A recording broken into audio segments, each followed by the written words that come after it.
Ever since Labour came into power, property investors have been scared stiff, and every landlord around the country has been dreading Starmer's budget. So, are the tax changes really as brutal as we expected? And could this actually be the end of property investing in the UK? My accountant and I spent the last 24 hours going through the budget and picking out the most important points that are relevant to you. So in this video, we're going to explain the 4 big things that are going to actually change and the impact that they're actually going to have on property investors and the housing market as a whole. The first big change, let's jump into it. So the first thing I want to touch on is capital gains tax. There's been some capital gains tax increases, and I've seen people jump out early on to try and scare everybody into thinking this is going to make a massive difference to them. Most of my audience are residential property investors. So in terms of the capital gains tax changes, what's happened? For residential, nothing, and in a company, nothing. It's the same as the last budget. The only real thing that's going to change is commercial property. So you used to pay 10 and 20%, depending on whether you're a basic rate or higher taxpayer. It's now going to go to 18 and 24, whether you're basic or higher rate taxpayer. Everything else remains the same. So it's only really going to affect anybody who, is selling a commercial property, shares or other assets. Going to your audience in terms of residential property, no change whatsoever. 18 and 24 is exactly where it is. And they've not changed any of your tax-free allowances or anything either. Okay. Another thing that I thought was quite interesting and would probably be applicable to my audience is the changes in planning, okay? Because I know people have been thinking about Labour, they've been coming out saying we need to get building again, everybody says that. But they've actually taken a bit of a step towards trying to make that happen, it appears. What's actually happened? I'd say so. So they've earmarked 46 million to recruit new graduates through into planning councils, and that'll be more bodies to actually get through any changes they make in regulation or anything else. More people doesn't mean more productivity though, but it's not necessarily a bad thing. More people should ease up the timings of how fast things go through planning. And you know yourself, planning at the moment, you put something in, you're waiting months for anything to come back. Yeah. So more bodies should help as long as the efficiency is there. Yeah. For me, my initial response was I would have liked it if they brought something in that made planning easier. And the parameters to get planning approved easier.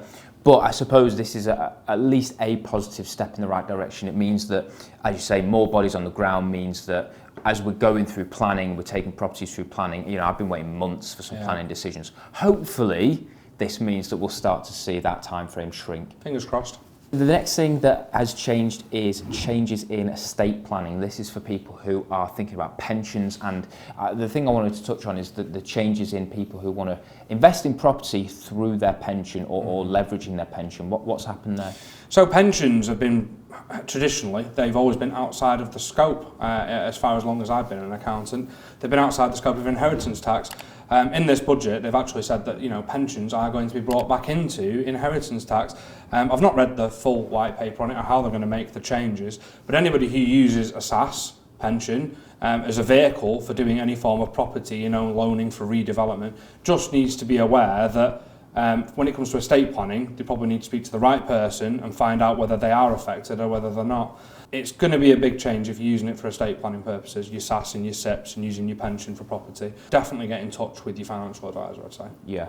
It's ridiculous, isn't it? Because I know people who have literally set up SAS pensions because of the tax benefits to their property investment and the way that they can plan their estates, pass things on, inheritance-wise. And literally the government have just scrapped all that. So that, for me, is a bit of a frustrating one, but we'll see how it plays out, and obviously everyone's situation will be different. Correct. So I say, get in touch with your estate planner. The big one is stamp duty. Yeah. There have been changes there, okay?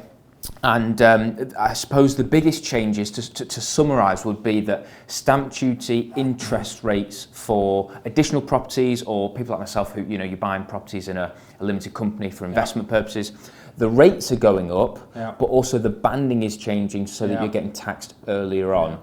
Okay, rather than kind of going into too much detail about that, let's just jump into an example, because I think that will help people actually get their heads around how drastic this change is going to be to their properties and their property deals. And by the time you're watching this video, it's too late, you can't change it. We're stuck with it. So if I, as a property investor, I buy properties in a limited company, let's say I'm buying a £250,000 house as a property investment. Can you talk me through the differences of the different stamp duty phases of what it was, what it is now, and what it's going to be? Yeah. So the way you've got to look at this is, you know, if you'd have bought a property yesterday, you'd have paid 3% on that 2,500. Now it's going to be 5%. So if you bought it today or any time in the future, it's going to be an additional 5%. So that means you're essentially having an extra £5,000 thrown on top of you. So you're paying 12,500 instead of the 7,500 you were paying yesterday. And as if that wasn't bad enough, I'm really sorry to burst everyone's bubble here, but from the 1st of April, they're actually changing the bandings as well. So the bandings, and that's the amount in which you pay ordinary stamp duty at, are actually falling. And they're actually falling from the first 250,000 you used to pay 0%. It's now going down to 125,000 where you paid the 0%, which effectively means a tax rate on 125,000 extra at 2%. So that's another 7,500. So you've gone from pre-budget, from the 1st of April, paying 7,500 to 15,000.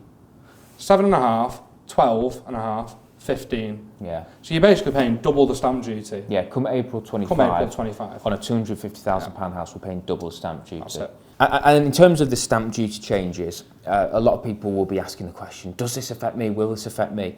Who is this actually going to be affecting? In terms of this stamp duty, I mean, there are changes for first-time buyers, but we won't get into that here.